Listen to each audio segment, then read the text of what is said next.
আল্লাহ পাক রব্বুল আলামিন বলেন আল কারিআহ মাল কারিআহ ওয়া মা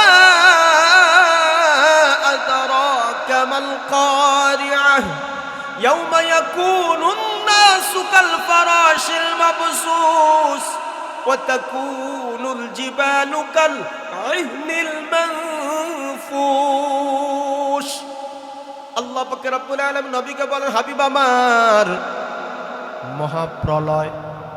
মহাপ্রলয় কি আপনি জানেননি? মহাপ্রলয় হলো এমন একটি মহাপ্রলয় যে মহাপ্রলয় শুরু হয়ে গেলে জমিনের অবস্থা এমন হবে, জমিনের অবস্থা এমন কম্পন শুরু হয়ে যাবে। ইযা যুলজিলাতিল আরদু জিলজালাহা ওয়া আখরাজাতিল আরদু আসকালাহা ওয়া ক্বালাল ইনসানু মা লাহা। জমিনটা এমন ভাবে কাঁপতে শুরু করবে, এমন ভাবে কম্পন শুরু হয়ে যাবে, যেই কম্পনে জমিনের অবস্থা কেমন হবে আমি আপনি জানেননি। জমিনের নিচে যা কিছু আছে সবগুলা বাগির করে দিবে, খনিজ সম্পদগুলা বাগির হয়ে যাবে। মানুষগুলা দেখবে হায় হায়, টাকার জন্য কত লড়াই, কত সংগ্রাম, কত মারামারি খাটাখাটি করছি, সব টাকা দেখা যায় জমিনের নিচে আসি। এগুলা দিকে মানুষ বেহুশের মতন হয়ে যাবে। শুধু তাই না, আল্লাহ পাক রব্বুল আলামিন বলেন, ইযাস সামাউ ফাতারাত ওয়া ইযাল কাওয়াকিবু তাসারাত ওয়া ইযাল বিহারু ফুজ্জিরাত ওয়া ইযাল কুবুরু বুসিরাত আলিমাত নাফসুম মা কদ্দামাত ওয়া আখখারাত। ও দোস্ত আহবাব, জমিনের এক হালত হইবে, পাহাড় পর্বতের এমন হালত হইবে। পাহাড় পর্বতের হালত কেমন হবে জানেননি? আপনার যে রুইগুলা বাইরান, তুলা যেগুলা আপনার মেশিন দ্বারা বাইরায়, ওই তুলা মেশিন দ্বারা বাইরাইলে যেমন ভাবে জাররা জাররা হয়ে যায়, বাতাসে যেমন ভাবে ওগুলারে উড়ায় নিয়ে যায় অনায়াস, ওইগুলারে অনায়াসে ধুলিত তুলা যেভাবে অনায়াসে উড়ে যায়, ওই পাহাড় পর্বত গুলা সবগুলা ধুলায় ধুলিত তুলার মতন উড়তে থাকবে। জমিনের নিচে সবগুলা বাগির হয়ে যাবে, পাহাড় পর্বত গুলা তুলায় ধুলিত তুলার মতন উড়তে উড়তে থাকবে। সমতল যেগুলো আছে, যেগুলো আপনার বড় বড় গর্ত আছে, নদী নালা আছে, ওইগুলা গিয়া সমান হয়ে যাবে। মানুষের অবস্থা এমন হবে, মানুষ তার বাবা থেকে পলায়ন করবে, সন্তান তার মা থেকে পলায়ন করবে, মা তার সন্তান থেকে পলায়ন করবে, মেয়ে তার মা থেকে পলায়ন করবে, শুধু ইয়া নাফসি বলতে থাকবে। কিয়ামত সাধারণ কোনো সময়ের কথা না, সাধারণ কোনো কাজ নয়।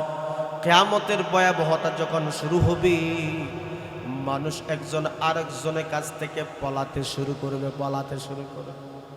আল্লাহ পাক রব্বুল আলামিন বলেন, ওই সমস্ত হালত যখন জমিনের মধ্যে ঘটতে থাকবে, মানুষগুলা দৌড়াইতে থাকবে।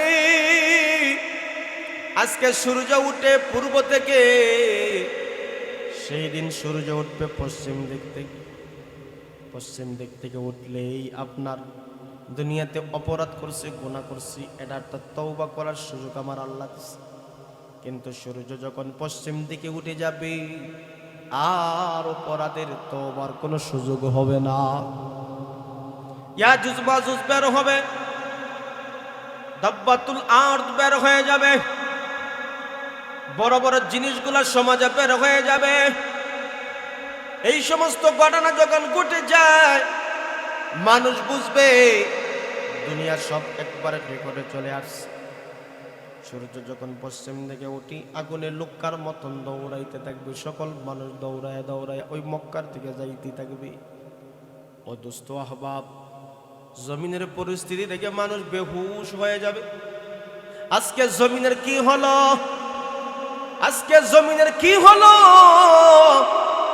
মানুষ বলবে, হে জমিন, আজকে কি হলো তোমার? তুমি কি করতেছো? ইয়াউমা ইদিন তুহাদ্দিসু আখবারাকা বিআন্না রাব্বাকা আওহা লাকা ইয়াউমা ইদি ইয়াসতুরুন নাসু আশতাতা লিয়ুরাউ আ'মাল। কেন জমিন সেই দিন কথাগুলা বলবে, মানুষ বলবে তোমার কি হয়েছে? জমিন বলবে আমার কি হয়েছে তুমি জানো না? আমার রব আমাকে বলছেন এইগুলা করার জন্য। রব আমাকে নির্দেশ দিয়েছেন, রবের হালতে আজকে জমিনের এই জালজালা শুরু হয়ে গেছে। কেন জানুনি? লিউরাও আমাল, তোমরা তোমাদের আমলগুলা দেখবি, তোমরা তোমাদের আমলগুলা দেখবি। তোমরা যে আমলগুলা করছো, এই আমলগুলা তোমাদেরকে কৃতকর্মগুলা দেখানোর জন্য আজকে এই গণনাগুলা ঘটতেছি। তোমাদের যে একটা জীবনে পরিসমাপ্তির হিসাব নিকাশ আছে, এই হিসাব নিকাশের জন্য আমার আল্লাহ নির্দেশ দিয়েছে, জমিন তুমি ভেঙে চুরমার হয়ে যাও, জমিন তুমি ভেঙে চুরমার করে ফেলো। জমিন কথা বলবে। আজকে জমিনের উপর আমরা হারতেছি, বুক ফুলাইয়া বুক ঠানাইয়া কথা বলি, ঠিক নি? এই জমিনের মধ্যে আমরা বুক ফুলাইয়া বুক টান টান করে হাঁটি, সেই দিন জমিন কথা বলবে। কি করেছো, কি করেছো তুমি? জমিন কথা বলবে। তুমি কি করেছো জমিনের উপরে? বিনয়ীভাবে চলেছো নাকি অহংকার করে দম্ভ করে তুমি জমিনের মধ্যে হাঁটছো? সেই দিন জমিন সবগুলা কুলে কুলে বলবে, কথা বল, ঠিক না বেটি? আলহামদুলিল্লাহ, আলহামদুলিল্লাহিল্লাযী খালাকা কুল্লা শাইইন فأحسن خلقه وترتيبه وأدب نبيه محمدا صلى الله عليه وسلم ونشهد أن لا إله إلا الله وحده لا شريك له ونشهد أن سيدنا وسندنا وحبيبنا ومولانا محمدا عبده ورسوله الذي أرسل إلى الناس كافة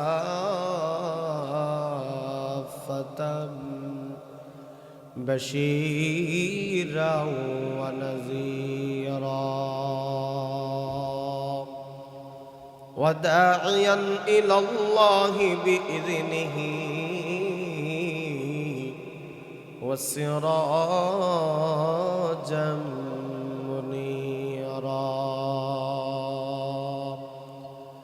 أما بعد فأعوذ بالله من الشيطان الرجيم بسم الله الرحمن الرحيم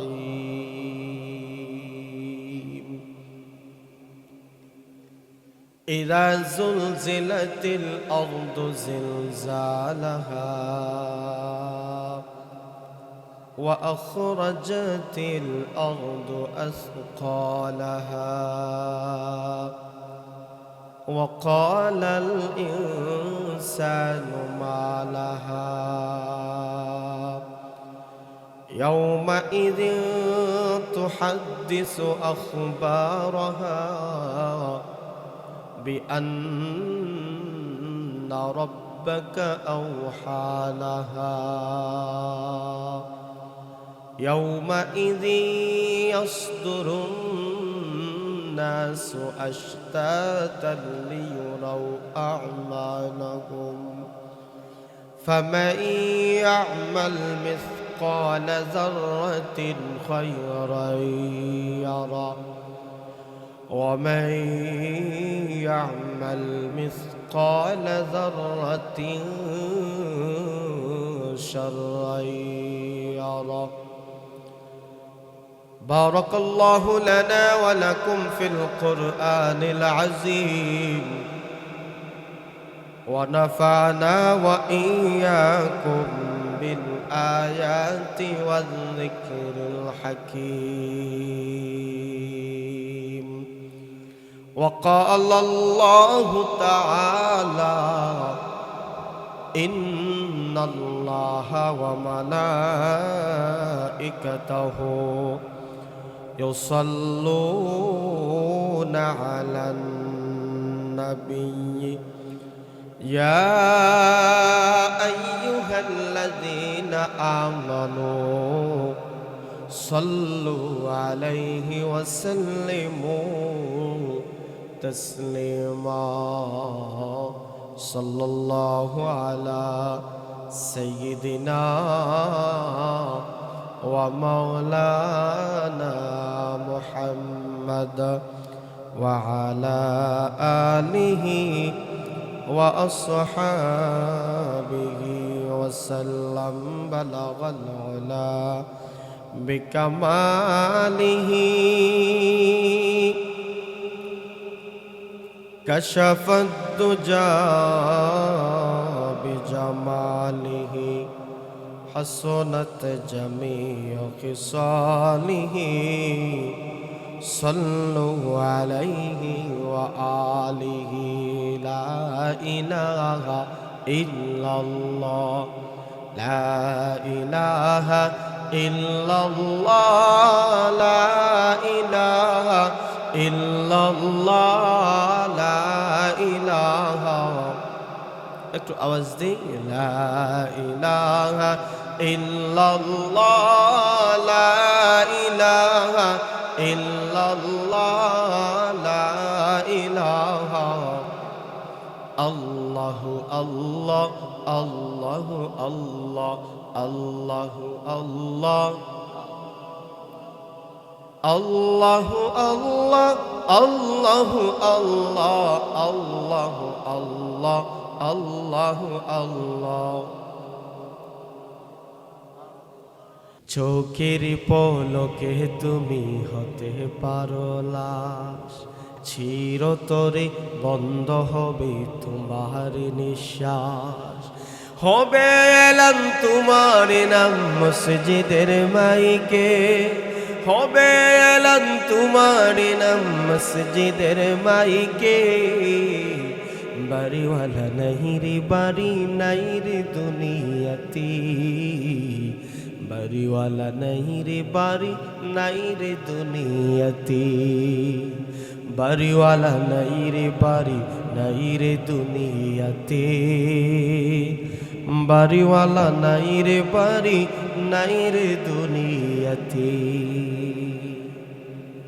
আলহামদুলিল্লাহ মাদ্রাসায়ে নূরে মদিনা নতুন সিরাজপুর বিশ্বনাথ সিলেট বাংলাদেশের উদ্যোগে আজকের নবম বার্ষিক ওয়াজ ও ইসলামী সাংস্কৃতিক অনুষ্ঠানের চলমান অধিবেশনের শ্রদ্ধাভাজন সম্মানিত সভাপতি সাহেব মুআজ্জাজ মুকাররম উলামায়ে কেরাম দিগার হযরত মুরব্বিয়ানে আজম সমবয়সী আমার প্রাণের যুবক ভাই মাইকের আওয়াজ যতদূর গিয়ে পৌঁছতেছি পর্দার আড়ালে শ্রবণরত অত্যন্ত শ্রদ্ধেয় মা বোন মহান রব্বুল আলামিনের দরবারে অসংখ্য অগণিত নিয়ামতের শুকর আদায় করছি যিনি আমাকে আপনাকে দয়া করে মায়া করে মাগরিবের নামাজ জামাতের সাথে আদায় করার পূর্বপরই নুরানি এক মাহফিলে গুনাহ মাহফিল এক মাহফিলে আসার বসার কিছু কথা বলা এবং শোনার জন্য তৌফিক দান করেছেন আমরা সবাই অন্তরে অন্তঃস্থল থেকে সমসুরে আওয়াজ দিয়ে কালিমাত শুকর আদায় করি আলহামদুলিল্লাহ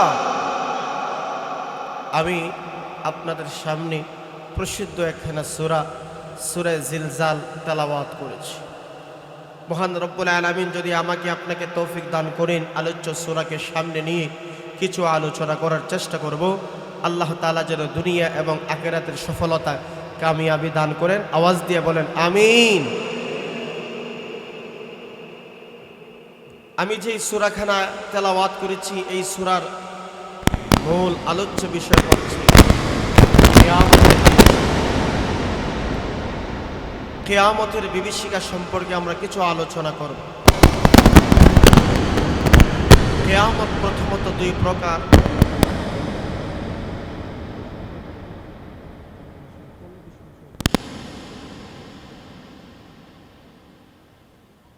এখন বসে কিয়ামত প্রথমত দুই প্রকার কিয়ামত সুগরা কিয়ামত কুবরা ছোট কিয়ামত বড় কিয়ামত ছোট কিয়ামত হাদিস শরীফের মধ্যে বলা হয়েছে একজন মানুষ যখন মারা যায় তখন তার কিয়ামত শুরু হয়ে যায় বড় কিয়ামত হলো সমষ্টিগতভাবে কিয়ামত কিয়ামত কবে হবে কখন হবে এই বিষয়ে কিছু আলামত বর্ণনা করা হয়েছে। এর ভিতরে আবার ছোট ছোট কিছু আলামত আছে, আবার বড় বড় কিছু আলামত আছে। এই আলামতগুলো যখন সমাজের মধ্যে প্রকাশ পাইবে তখন বুঝতে হবে আসমান জমিন যা কিছু আছে এগুলা থাকবে না, একটা সময় ভেঙে যাবে। কথা বলে ঠিক না ঠিক? আজকে সমাজের দিকে তাকাইলে দেখা যায় ছোট ছোট যত কিয়ামতগুলা এগুলা অলরেডি প্রকাশ হয়ে গেছে। নবী বলেন কিয়ামতের আলামতের মধ্যে গুরুত্বপূর্ণ একটি আলামত হইল রাসূল যখন পৃথিবীতে আগমন করেছেন তখন কিয়ামত সামনে আর বেশি দূরে নয়। কারণ নবী আখেরি নবী, সর্বশেষ নবী। আমার রাসূলের পরে আর কোনো নবুয়ত নিয়ে কোনো নবী আগমন করবেন। নবীর আগমনটাই ইঙ্গিত বহন করে আপনার কিয়ামত বেশি দূরে নয়। ছোট ছোট কিয়ামত এগুলা প্রকাশ পেয়ে গেছে, বড় বড় কিছু কিয়ামত এগুলাও প্রকাশ হয়ে যাইতেছে। আজকে রাসূল বলেন সমাজের অযোগ্যদের হাতে নেতৃত্ব চলে যাবে, এটা কিয়ামতের আলামত। সমাজে বড় বড় বিল্ডিং হবে, এগুলো হলো কিয়ামতের আলামত। মসজিদগুলো খুব সুন্দর হবে, মোজাইক দিয়ে সাজানো হবে, কিন্তু মুসল্লি পাওয়া যাবে না। একটু আওয়াজ আপনাদের জবান থেকে আমি শুনতে চাই। আজকে আমাদের সমাজে এত সুন্দর জাঁকজমকভাবে মসজিদগুলো আছে, কিন্তু মুসল্লিদের বড়ই অভাব। আওয়াজ দেন ঠিক না ঠিক? বড়ই অভাব। এগুলোই হলো কিয়ামতের আলামত। এই জন্য রাসূল বলেন কিয়ামতের আগে আগেই তোমার ঈমানটাকে সাজাও, তোমার আমলটাকে সাজাও। এক হাদিসে রাসূল বলেন মৃত্যুর আশঙ্কা করিও না, নিষেধ করেছেন। মৃত্যুর আশঙ্কা তোমরা করিও না, রাসূল নিষেধ করেছেন। কিন্তু আবার রাসূল বলছেন এমন সময় আসবে যেই সময় আপনার ঈমান রাখতে পারবে না, ইসলাম রাখতে পারবে না, শুধু গুনাহ আর গুনাহ সয়লাভ হয়ে যাবে পৃথিবীতে। এই সময় তুমি আল্লাহর কাছে বলো, আল্লাহ ঈমান এবং আমলকে হেফাজত করে আপনি উঠায় আনেন। ধীরে ধীরে এই সময়গুলাই আমাদের সামনে আসতেছে। কথা বলতে কিয়ামত অতি নিকটে, কিন্তু আমাদের চাল চলন উঠা বসা দেখলে বোঝা যায় যে দুনিয়াতে যে আইছি আর বোধ হয় আমার মরণ হবেও না, আর কিয়ামত হবে। আমাদের চাল চলন উঠা বসা এইগুলা প্রমাণ করে। আল্লাহ পাক রব্বুল আলামিন বলেন শোনো, একজন মানুষ যখন দুনিয়া থেকে বিদায় হয়ে যাবে, একজন মানুষ যখন দুনিয়া থেকে বিদায় হয়ে যায়, আমার রাসূল বলেন তার কিয়ামত শুরু হয়ে যায়। কিয়ামত শুরু হয়ে যায়। কিয়ামতের আগ মুহূর্তে যেই বান্দা বান্দি কবরের মধ্যে চলে যাবে, ওই বান্দা বান্দি 40,000 বছর কবরের মধ্যে থাকবে। প্রত্যেককে 40,000 বছর কবরের মধ্যে থাকবে, কবরের মধ্যে অবস্থান হবে। এই জন্য দোস্ত আহবাব, আপনি আমি আমাদের চাল চলন ওঠা বসা এগুলা দেখলি আমরা যে দুনিয়া থেকে বিদায় হয়ে যাব, দুনিয়া থেকে চিরকাল থাকবো না, দুনিয়া থেকে যেতে হবে। কিন্তু আমাদের চাল চলন দেখলে, এই ভাবসাব দেখলে বোঝা যায় আমাদের সামনে মরণ নাই, কিয়ামত নাই। কথা কোনটি কিনা বেঠি? আমার রাসূল বলেন কিয়ামতের আলামত আরেকটা হইল সময়ের সংকীর্ণতা হয়ে যাওয়া। সময় সংকীর্ণ, সময়ের কোনো মূল্য থাকবে না। সময় সংকীর্ণতা, সময়গুলা একবারে কমে যাবে। এবার বাস্তবে মিলায় দেখেন, বছর কেমনে যায় বলা যায় না, মাস কেমনে যায় বলা যায় না, সপ্তাহ কেমনে যায় বলা যায় না। কথা বলেন ঠিক না বেটি? সময়ের কোনো মূল্য নাই, সময়ের কোনো দাম নাই। ধীরে ধীরে আগের সময় যাইতো, এখন খুব দ্রুত গতিতে সময়গুলা চলে যায়। আমি আমার ব্যক্তিগত হিসাব মিলায় দেখলাম রমজান মাস একবারে আমাদের সামনে, একবারে নিকটে। বোধ হয় কয়েক মাস আগে রমজান গেছে, দেখতে দেখতে রমজান আমাদের সামনে চলে আসছে। কথা বলেন ঠিক না বেটি? আমার রাসূল বলেন যেই সময়ের মধ্যে, যেই দিনে, যেই সময়ে, সময়ের কোনো আপনার সংকীর্ণতা দেখা দিবে, তখন বুঝবা কিয়ামত একবারে নিকটে, কিয়ামত কাছে কাছে চলে আসছে। এই জন্য দেখবা বছর চলে যায় মাসের মতন, মাস চলে যায় সপ্তাহের মতন, সপ্তাহ চলে যায় দিনের মতন। সময়ের সংকীর্ণতা আমাদের সময়। আল্লাহর নবী, মায়ের নবী আরো বলেন, শুনো, সেই দিন আমার উম্মতরা, আমার উম্মতদের অবস্থা এমন হবে জানুনি, আমার উম্মতদেরকে ইহুদি খ্রিস্টানরা এমন ভাবে চতুর্দিকে জাল ফালায় থাকবে, সেই দিন উম্মতদের হালতটা এমন হবে। কেমন হবে আমার আপনার নবী বলেন, ওই সময় মুসলমানরা সংখ্যায় থাকবে বেশি, মুসলমানরা দুনিয়াতে সংখ্যায় থাকবে বেশি, কিন্তু মুসলমানের কোনো শক্তি থাকবে না, কোনো পাওয়ার থাকবে না। আপনি আমি বুঝে শুনে যদি উত্তর দেই, আজকে দুনিয়াতে মানুষ, মুসলমানের সংখ্যা অনেক বেশি, কিন্তু মুসলমানের কোনো পাওয়ার এবং শক্তি নাই। অথচ সাহাবায়ে কেরামের জামানায় মুসলমানদের সংখ্যা ছিল কম, মুসলমানের সংখ্যা কম কিন্তু শক্তি ছিল বেশি। তাদের ছিল ঈমানী শক্তি, তাদের ছিল তাকওয়ার শক্তি। আজকে আমাদের ঈমান আছে ঠিকই, কিন্তু তাকওয়া নাই, ঈমানী শক্তি নাই। 313 জনই হাজারের অধিক কাফের বেঈমানের সাথে লড়াই করেছে, তারপরেও দেখা যায় বিজয়ের পতাকা মুসলমানের হাতে আসছে। আওয়াজ দেন ঠিক না ঠিক? আল্লাহ রাসূল সাল্লাল্লাহু আলাইহি ওয়াসাল্লাম ডাক দিয়ে বলেন, আমার সাহাবীরা শুনো, কিয়ামতের আগ মুহূর্তের অবস্থা আমার নবী বলেন, মুসলমানদের সংখ্যায় থাকবে বেশি, কিন্তু ঈমানী শক্তি থাকবে না, ঈমানী পাওয়ার থাকবে না। সাহাবীরা বললেন, ইয়া রাসূলুল্লাহ, ইয়া হাবিবাল্লাহ, সংখ্যায় মানুষ বেশি থাকলে শক্তিও তো তাদের বেশি হওয়ার কথা, ঈমান কেন থাকবে না, শক্তি কেন থাকবে না, পাওয়ার কেন থাকবে না, কারণগুলো কি?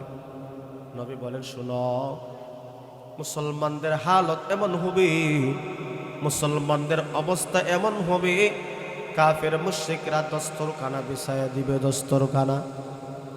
দস্তরখানা বিছায়া দিলে যেমন ভাবে মানুষদেরকে দাওয়াত দেওয়া হয়, আসো তোমাদেরকে খাবারের দাওয়াত, বড় লোকও আসে, গরিবও আসে, পথযাত্রীও আইসা খায়। কথা কোন ঠিক না বেটি? সকলে আইসা পয়সা ব্যস্ত হয়ে যায়, খাওয়ার দাওয়ারে ব্যস্ত।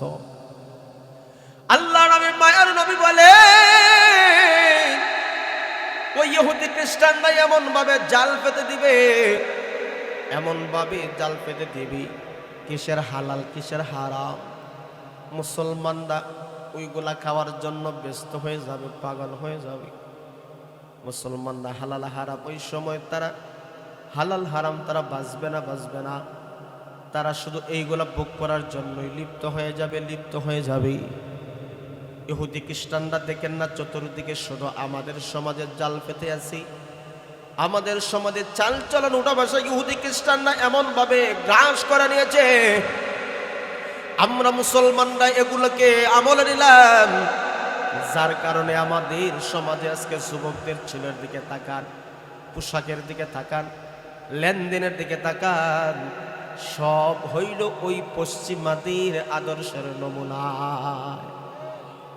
এমন ভাবে গ্রাস করে নিবে, মুসলমানরা হালাল হারাম কোনো খবর রাখবে না, ওইগুলা খাওয়ার জন্য ব্যস্ত হয়ে যাবে।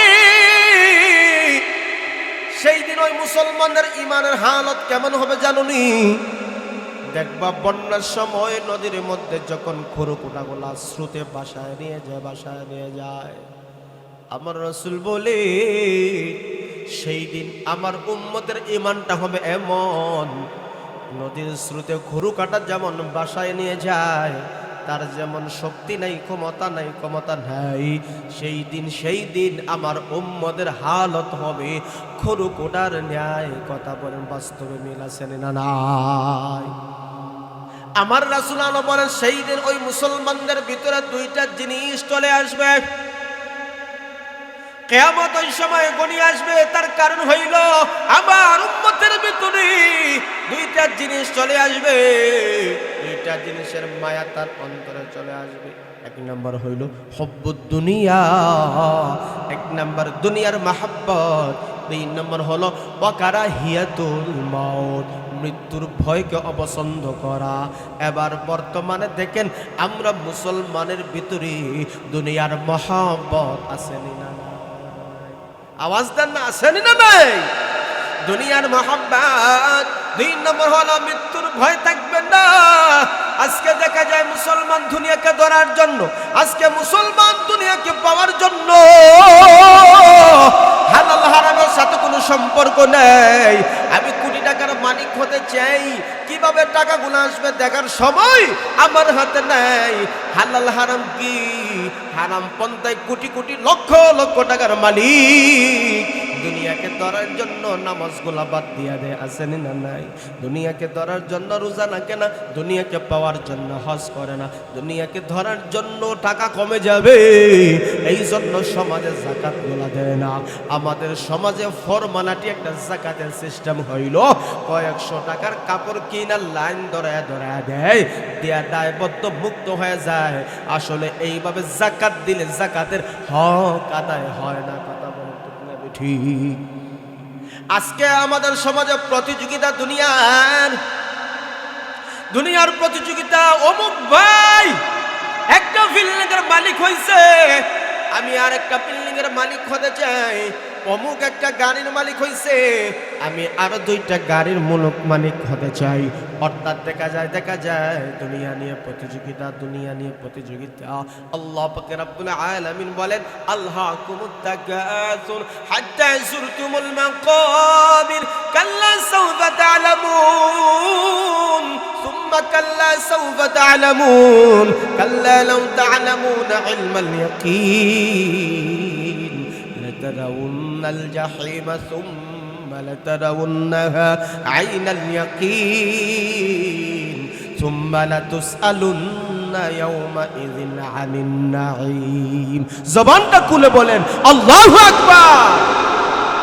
আল্লাহ পাক রব্বুল আলামিন বলেন দুনিয়াদার মানুষদের অবস্থা আমার আল্লাহ এই সূরার মধ্যে তুলে ধরেছেন। আল্লাহ পাক রব্বুল আলামিন বলেন তোমাদেরকে দুনিয়ার প্রাচুর্যের প্রতিযোগিতায় তোমাদেরকে আটকায় রাখছে, মোহ করে রাখছে। এই দুনিয়ার প্রাচুর্যের প্রতিযোগিতা একটা সময় কর্তন হয়ে যাবে। একটা সময় এই দুনিয়ার প্রাচুর্যের মতো প্রতিযোগিতা শেষ হয়ে যাবে। সেই প্রতিযোগিতা কখন কর্তন হবে, শেষ হবে হাত্তা যুরতুমুল মাকাবির, যখন তোমাদেরকে কবরের মধ্যে রাখা হবে, কবর সমূহে তোমাদেরকে দেওয়া হবে, রাখা হবে। সেই দিন হায় হায়, দুনিয়ার জন্য এত সংগ্রাম, দুনিয়ার জন্য এত পরিশ্রম, দুনিয়ার জন্য হালাল হারাম কিছুই মানলা না। যখন তোমাকে কবরে রাখা হবে, দুনিয়ার সকল স্বাদ আস্বাদন সবগুলা শেষ। কথা বলেন ঠিক না বেটি? দুনিয়ার প্রতিযোগিতা আমাদের আছে না নাই? কথা বলে আরে জোরে কর। ও তুই এই দুনিয়ার মায়ায় পরে করছো কত বাহানা, এই যে নয় তোরা আসল বাড়ি, কবর যে তোরা আসল ঠিকানা। এই যে নয় তোরা আসল বাড়ি, কবর যে তোরা আসল ঠিকানা। ভাই বিরাদার যারাই ছিল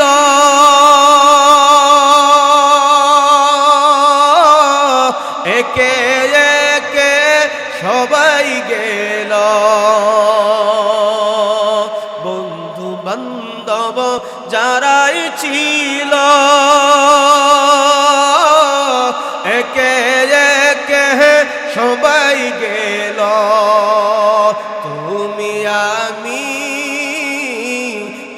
করব না, দিতে হবে রওয়ানা। এই যে নই তোরা আসল বাড়ি, কবর যে তোরা আসল ঠিকানা। এই যে নই তোরা আসল বাড়ি, জান্নাত যে তোরা আসল ঠিকানা। আমরা জান্নাতে যেতে চাইনি? আওয়াজ দিয়ে বলেন না, জান্নাতে যেতে চাই কি চাই না? এই দুনিয়ার মুখে পড়ে আমার ঈমান আমল যদি নষ্ট হয়ে যায়, দুনিয়া বরবাদ হবে, আখিরাতও বরবাদ হবে। আমার রাসূলুল্লাহ বলেন, হুব্বুদ দুনিয়া ওয়া কারাহিয়াতুল মাউত। আমার উম্মতের ভিতরে দুনিয়ার মহব্বত, আমার উম্মতের ভিতরে মৃত্যুর অপছন্দ, যার কারণে মুসলমানদের ঈমান আমল দুর্বল। কথা বলেন ঠিক না বেঠিক? ও মুসলমান, এই জন্য দুনিয়ার মহব্বতে পড়া যাবে না। দুনিয়ারে মহব্বত করতে যাই আপনি নামাজ বাদ দিয়ে দিছেন।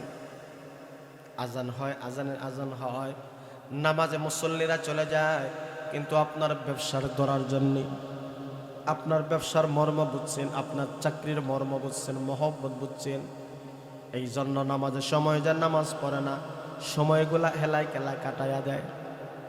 যেই জিনিসের মহব্বত যার অন্তরে আছে, সেই জিনিসগুলা খুব গুরুত্বের সাথে আদায় করে। কথা কোন ঠিক না বেঠিক ভাই? থাকতো আল্লাহর মহব্বত থাকতো, আমার নবীর মহব্বত থাকতো, নামাজের মহব্বত থাকতো, তখন বান্দা যখন আজান হইতো, যতই ব্যবসা যতই কাজ থাকুক না কেন, ওই বান্দা আগে আমার রবের ডাকে সাড়া দিত। কথা কোন ঠিক না বেঠিক? এই জন্য দুনিয়ার মহব্বত এক সময় শেষ হয়ে যাবে। আজকে প্রাচুর্যের প্রতিযোগিতায় তোমরা মগ্ন হয়ে গেলা, এগুলা শেষ হয়ে যাবে। এই জন্য একজন মানুষ যখন মারা যায়, তার মরণ যখন শুরু হয়ে যায়, তখন তার কিয়ামত শুরু হয়ে যায়। একটা হলো ব্যক্তিগত কিয়ামত, আর একটা হলো সমষ্টিগত কিয়ামত। সমষ্টিগত কিয়ামত যখন হবে, ইমানদার মুমিন মুসলমান পৃথিবীতে যা কিছু আছে সবগুলা শেষ হয়ে যাবে। আল্লাহ পাক রব্বুল আলামিন বলেন, সমষ্টিগত কিয়ামত যখন শুরু হবে, বাবা তার সন্তানকে ভুলে যাবে, মা তার মেয়েকে ভুলে যাবে।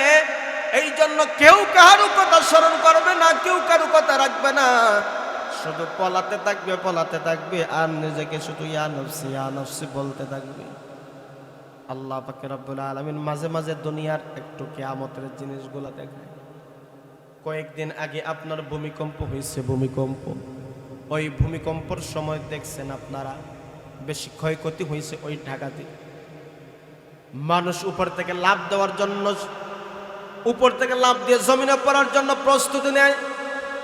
শুধু তাই না, যে আদরের সন্তানকে আমরা খুলে পিটি করে মানুষ বানাই, একটা ভিডিও ভাইরাল হয়েছে। ওই ভিডিওর মধ্যে দেখা যায় বাবা এবং সন্তান দোকানের ভিতর ছিল, ভূমিকম্প জমিন যখন একটু নাড়া দিছে, ভূমিকম্প একটু জমিনে শুধু হালকা নাড়া দিল। এবারে দেখা যায় বাবা তার সন্তানকেই ভুলে গেছে। সন্তান বাবার পিছনে পিছনে দৌড়ায়, বাবার সামনে সামনে যায়। সে নিজে বাঁচানোর জন্য, বাঁচবার জন্য নিজের সন্তানকে ভুলে গেছে। এটা দুনিয়ার মাত্র একটা ভূমিকম্পন। দুনিয়া শুধু একটু মাত্র নাড়া দিছে। এই নাড়াতে যদি বাবা তার সন্তানকে ভুলে যায়, এই দিন বুঝেন কিয়ামতের কঠিন ময়দানে মানুষের কি হালত হবে, ঠিক না বেঠিক? এই জন্য আল্লাহ পাক রব্বুল আলামিন ইসরাফিল আলাইহিস সালাতু ওয়াস সালামকে সিংহা দিয়ে রাখছেন। ইসরাফিল যখন প্রথম সিংহায় ফুৎকার দিবেন, তখন সময় ভূকম্পন জমিনে শুরু হয়ে যাবে। আল্লাহ পাক রব্বুল আলামিন জমিনের অবস্থা কেমন হবে কোরআনে বলছেন, পাহাড় পর্বত আসমানের অবস্থা কেমন হবে, জমিনের অবস্থা কেমন হবে, সব কোরআনে আছে। আল্লাহ পাক রব্বুল আলামিন বলেন, আল কারিআহ মাল কারিআহ ওয়া মা আদরাকা মাল কারিআহ ইয়াওমা ইয়াকুনুন নাসু কাল ফারাশিল মাবসুস ওয়া তাকুনুল জিবালু কাল ইহনিল মানফুশ। আল্লাহ পাক রব্বুল আলামিন নবীকে বলেন, হাবিব আমার, মহাপ্রলয়, মহাপ্রলয় কি আপনি জানেননি? মহাপ্রলয় হলো এমন একটি মহাপ্রলয়, যে মহাপ্রলয় শুরু হয়ে গেলে জমিনের অবস্থা এমন হবে, জমিনের অবস্থা এমন কম্পন শুরু হয়ে যাবে। ইযা যুলজিলাতিল আরদু জিলজালাহা ওয়া আখরাজাতিল আরদু আসকালাহা ওয়া ক্বালাল ইনসানু মা লাহা। জমিনটা এমন ভাবে কাঁপতে শুরু করবে, এমন ভাবে কম্পন শুরু হয়ে যাবে, যেই কম্পনে জমিনের অবস্থা কেমন হবে আমি আপনি জানেননি। জমিনের নিচে যা কিছু আছে সবগুলা বাগির করে দিবে, খনিজ সম্পদগুলা বাগির হয়ে যাবে। মানুষগুলা দেখবে হায় হায়, টাকার জন্য কত লড়াই, কত সংগ্রাম, কত মারামারি খাটাখাটি করছি, সব টাকা দেখা যায় জমিনের নিচে আসি। এগুলা দিকে মানুষ বেহুশের মতন হয়ে যাবে। শুধু তাই না, আল্লাহ পাক রব্বুল আলামিন বলেন, ইদাস সামাউ ফাতারাত ওয়া ইদাল কাওয়াকিবু তাসারাত ওয়া ইদাল বিহারু ফুজ্জিরাত ওয়া ইদাল কুবুরু বুসিরাত আলিমাত নাফসুম মা কদ্দামাত ওয়া আখখারাত। ও দোস্ত আহবাব, জমিনের এক হালত হইবে, পাহাড় পর্বতের এমন হালত হইবে। পাহাড় পর্বতের হালত কেমন হবে জানেননি? আপনার যে রুইগুলা বাইরান, তুলা যেগুলা আপনার মেশিন দ্বারা বাইরায়, ওই তুলা মেশিন দ্বারা বাইরাইলে যেমন ভাবে জাররা জাররা হয়ে যায়, বাতাসে যেমন ভাবে ওগুলারে উড়ায় নিয়ে যায় অনায়াস, ওইগুলারে অনায়াসে ধুনিত তুলা যেভাবে অনায়াসে উড়ে যায়, ওই পাহাড় পর্বত গুলা সবগুলা ধুলায় ধুনিত তুলার মতন উড়তে থাকবে। জমিনের নিচে সবগুলা বাগির হয়ে যাবে, পাহাড় পর্বত গুলা ধুলায় ধুনিত তুলার মতন উড়তে উড়তে থাকবে। সমতল যেগুলো আছে, যেগুলো আপনার বড় বড় গর্ত আছে, নদী নালা আছে, ওইগুলা গিয়া সমান হয়ে যাবে। মানুষের অবস্থা এমন হবে, মানুষ তার বাবা থেকে পলায়ন করবে, সন্তান তার মা থেকে পলায়ন করবে, মা তার সন্তান থেকে পলায়ন করবে, মেয়ে তার মা থেকে পলায়ন করবে, শুধু ইয়া নাফসি বলতে থাকবে। কিয়ামত সাধারণ কোনো সময়ের কথা না, সাধারণ কোনো কাজ নয়। কিয়ামতের ভয়াবহতা যখন শুরু হবে, মানুষ একজন আরেকজনের কাছ থেকে পলাতে শুরু করবে, পলাতে শুরু করবে। আল্লাহ পাক রব্বুল আলামিন বলেন, ওই সমস্ত হালত যখন জমিনের মধ্যে ঘটতে থাকবে, মানুষগুলা দৌড়াইতে থাকবে, দৌড়াইতে থাকবে। আজকে সূর্য উঠে পূর্ব থেকে, সেই দিন সূর্য উঠবে পশ্চিম দিক থেকে। পশ্চিম দিক থেকে উঠলেই আপনার দুনিয়াতে অপরাধ করছি, গুনাহ করছি, এটা একটা তওবা করার সুযোগ আমার আল্লাহ দিয়েছে। কিন্তু সূর্য যখন পশ্চিম দিকে উঠে যাবে, আর অপরাধের তওবার কোনো সুযোগ হবে না। ইয়াজুজ মাজুজ বের হবে, দাব্বাতুল আরদ বের হয়ে যাবে, বড় বড় জিনিসগুলা সমাজে বের হয়ে যাবে। এই সমস্ত ঘটনা যখন ঘটে যায়, মানুষ বুঝবে দুনিয়া সব একবারে রেকর্ডে চলে আসছে। সূর্য যখন পশ্চিম দিকে উঠি, আগুনের লুক্কার মতন দৌড়াইতে থাকবে, সকল মানুষ দৌড়ায় দৌড়ায় ওই মক্কার দিকে যাইতে থাকবে। ও দোস্ত আহবাব, জমিনের পরিস্থিতি দেখে মানুষ বেহুশ হয়ে যাবে। আজকে জমিনের কি হলো? আজকে জমিনের কি হলো? মানুষ বলবে, হে জমিন, আজকে কি হলো তোমার? তুমি কি করতেছো? ইয়াউমাইযিন তুহাদ্দিসু আখবারাকা বিআন্না রাব্বাকা আওহা লাকা ইয়াউমাইযিন ইয়াসতুরুন নাসু আশতাতা লিয়ুরাউ আ'মাল। কেন কেন জমিন সেই দিন কথাগুলা বলবে? মানুষ বলবে, তোমার কি হয়েছে? জমিন বলবে, আমার কি হয়েছে তুমি জানো না? আমার রব আমাকে বলছেন এইগুলা করার জন্য, রব আমাকে নির্দেশ দিয়েছেন। রবের হালতে আজকে জমিনের এই জালজালা শুরু হয়ে গেছে। কেন জানোনি? লিয়ুরাউ আমাল, তোমরা তোমাদের আমলগুলা দেখবি, তোমরা তোমাদের আমলগুলা দেখবি। তোমরা যে আমলগুলা করছো, এই আমলগুলা তোমাদেরকে কৃতকর্মগুলা দেখানোর জন্য আজকে এই ঘটনাগুলা ঘটতেছে। তোমাদের যে একটা জীবনে পরিসমাপ্তির হিসাব নিকাশ আছে, এই হিসাব নিকাশের জন্য আমার আল্লাহ নির্দেশ দিয়েছে, জমিন তুমি ভেঙে চুরমার হয়ে যাও, জমিন তুমি ভেঙে চুরমার করে ফেলো। জমিন কথা বলবে। আজকে জমিনের উপর আমরা হারতেছি, বুক ফুলাইয়া বুক ঠানাইয়া কথা বলি, ঠিক নি? এই জমিনের মধ্যে আমরা বুক ফুলাইয়া বুক টান টান করে হাঁটি, সেই দিন জমিন কথা বলবে। কি করেছো, কি করেছো তুমি? জমিন কথা বলবে। তুমি কি করেছো জমিনের উপরে? বিনয়ীভাবে চলেছো নাকি অহংকার করে দম্ভ ভরে তুমি জমিনের মধ্যে হাঁটছো? সেই দিন জমিনে সবগুলা কুলে কুলে বলবে, কথা বল, ঠিক না বেটি?